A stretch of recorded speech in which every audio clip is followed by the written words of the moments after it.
Every once in a while, your screen's glitching, Todd. Yeah, Rod. oh yeah, Your it's normal for Rod. Yeah, okay. that's part of my hardware issue that I'm going through right now. I just need to get a stronger computer to run this whole deal. It'll be fine soon. Okay. Yeah, All right. appreciate the heads up. Yeah. All right, so we are live. So give me a second here. Turn it up. Right on time. I like that. Yes, sir. Episode 9. Let me bring it up on my phone real That's quick. the other thing. People don't realize like what you guys are trying to do. It takes years to build it. You got to be consistent. Yep. You know what I mean? It doesn't happen overnight. And yeah, it doesn't happen. And it's not easy either. You know. No.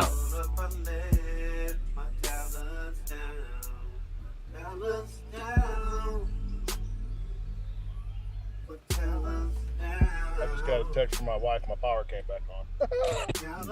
You gonna drive home? No, You stuck? I'm stuck. I need to check my power, make sure I have enough. Oh, yeah, I got enough juice per hour at least. Cash trying to hook a 14. I plug mine in. Just make sure. Normally I got my light in the background. You know, it's no double chin. Normally I got my stuff real high. Yeah, you got it up. Yeah.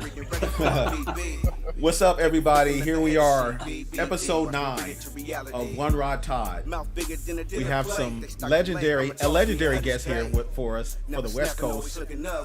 I couldn't be any happier to introduce somebody of his stature, of his character, of his business, just grind and motto, all that, man.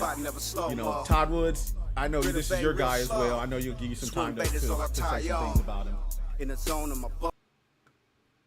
I'm going to start out. First of all, we got Ken Ma, the man, the myth, the hammer, but I don't even think he even wants us to go there right now because I'm going to tell you a quick story about Ken. First of all, welcome to the show. Before you get to talk, I have to tell the story, and then you can say whatever you want for the next hour. Okay. I don't remember the year, but I'm going to say it was at least probably 12 years ago. I'm guessing. Okay. And a guy by the name of Kevin Stewart, which I know you know, is a good friend of mine. You know, he's been all around the fishing industry. He's fished even the tour, you know, MLF, the whole deal. And he invited me to fish the frog tournament at the Delta. And you're not even going to remember even close to what I'm going to be saying right now. But so the way the frog derby works is you, depending on the tide, you either start late and then the next day starts early in the morning. So the first day, a lot of times, you're not starting till what, 10, 11 o'clock sometimes, you know, the first day. And so Kevin and I, we launched out of B&W. We drove across, and obviously you're friends with, at the time, you guys were friends. Yep. And you said, hey, let's go grab some breakfast. Okay. So about, I want to say like somewhere between 6 and 8 guys went to the Big Bear Diner. Okay. You start to remember it now? Yeah. Yeah, and I didn't even know. I knew nothing about you at that time. Okay, yeah. And we sat and we had breakfast. We talking, you know, blah blah, whatever we're talking about. I don't even think we really talked about fishing. And then the bill came, and Ken Ma grabbed the bill and said, "I got it." You remember that? Yeah, it was a long time ago. That's the kind of guy that we have on our show right now, and that's my kind of guy, a guy that don't even know me. He didn't say, hey, what's your name? Woods, I need $12 for your breakfast. He said, I got it. So that's hey, 12 bucks, dude. I've never forgot that, bro, as you can see. Thanks, man. $12 don't buy you that breakfast. $12 don't buy you that breakfast today. You know, I'll enhance that story. You know, the way I was raised, my parents, food is like a love language, man. Yes. You know, that's like in both of our cultures, your culture, my culture. food is how you talk. Yes, sir. So yeah, I like to eat, and most of the time I don't really care what the bill is as long as the food's good, man. And the fellowship is good, and I've been that way to this day. Thanks for sharing that story. No, I appreciate it. I know there's probably a million other generosity stories like that about you, but man, let's get. I have to apologize because before everything started, I let everybody let my dudes know that my power went out, and normally I spend a minimum of an hour. I do like I said, whether I know you or I don't know you, I will study up. I'll find little tweaks and little things where I can throw at you, and you can just kind of go, wow, you did your homework. Well, in this case, my power's out at home, so I just scramble around to get to a Wi-Fi. But what I want you to talk about real quick is that I think it's Bass Angler Magazine had a giant on the cover deal with you holding like 55 trophies or something like that. And I think that was all 2020, 2021. Can you go over that real quick for us? Yeah, I was before we went live.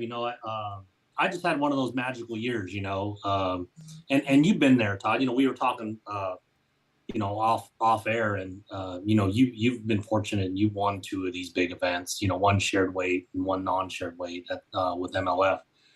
And it's so funny. Over the years, even like watching you, you just like, you take second at the U.S. Open, and then you're fifth, you're seventh, you're this, you're that, and it's just like with Rod and like all the sports your kids are playing, don't nobody remember second. Yeah. Yeah. Nobody remembers second, right? The only person that remembers what year Todd Woods took second in the U.S. Open is Todd Woods and his wife. That's right. That's very true. That's very Yeah, true. yeah, that's it. So it's like Ricky Bobby, right? If you ain't first, you're last, right? I mean, and that's a bass tournament. You're there are there's one winner and a bunch of losers, and over my career, I've been fortunate enough. I won a one Bass at Shasta, and I've won a couple of boats here and there, and I've always been there. And last year, I can't even explain it. I think I've said it before, and I'll try to keep it short. Like Rod was saying, the Apex format, because there's 30 days off limits and there's no practice. And then we go to these places like we were south of you guys, but we went to San V and El Cap, and I had never been there, right? And then we went to Pyramid, where Kanemoto won that Mojave makeup, So, it's funny because going to SoCal, after going to SoCal for that week, I realized why you, and when I say you SoCal anglers, why you're so willing to come to NorCal. Yes, sir. Yeah. Just getting your boat on the lake is just, it's a freaking ordeal. Yeah. To do that. So, so last year, fishing in that format has really taught me to trust myself. And I know that sounds crazy. No, it doesn't. Because there's so many, you look back when you took second at the Open, or whatever tournament, any tournament, you fished a team tournament, and how many times did you not trust yourself to go do something, and you ended up second, you ended up third, you ended up 10th. Yeah. I think that's just the biggest rub in bass fishing is decisions. Like at the end of the day, it really is. But it's just like I said. I think for me, what comes to me, it's always about decisions. It's always between what happens here, right? Everybody thinks that, well, the more you practice, the better you're going to be. You're not. The more the practice can actually hurt you. Yeah. There's a nugget right? for you. There's a nugget for you. Yeah, practice, can actually hurt you. And I last year we had a Apex and a Lake Banshee, which is only like 50 minutes from my house, and I actually went there to pre-practice, and it hurt me, because I had found some fish offshore. Didn't they weren't how quote I like fish, I knew for sure if I caught those fish, I would cut. Well, 30 days later, 32 days later, those Yeah. changed. And I 32. forced them. I tried to force them, and I had a bad tournament. No, it's you say that, and I'm going to give a real 30-second question, and you keep like how you brought up that second place finish. That second place finish was obviously before a couple wins and that. It literally it haunted me, and let me tell you why. Talk about trust, okay? And I've told this story. I think I've told the story to Rod before. I don't like all the story. I'm gonna tell it. That particular tournament, okay, going into the third day, U.S. Open.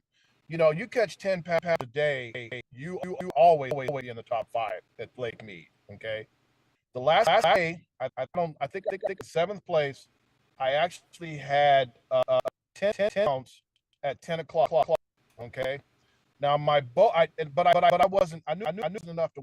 I knew what position it was going to put me in. Mm-hmm. I had an area in Vegas. Had big fish. And all I needed was one of those big fish. And big, talking like 280. Yeah, 3-pounder. Exactly. You know, 3 pound. And I've caught them in the past there, you know. And so in my mind, my Ranger boat, and this is no disrespect to Mercury or anything, but my Ranger boat, 10 years old, okay? At 10 o'clock, having half and a half pounds I know I needed to drive to the wash.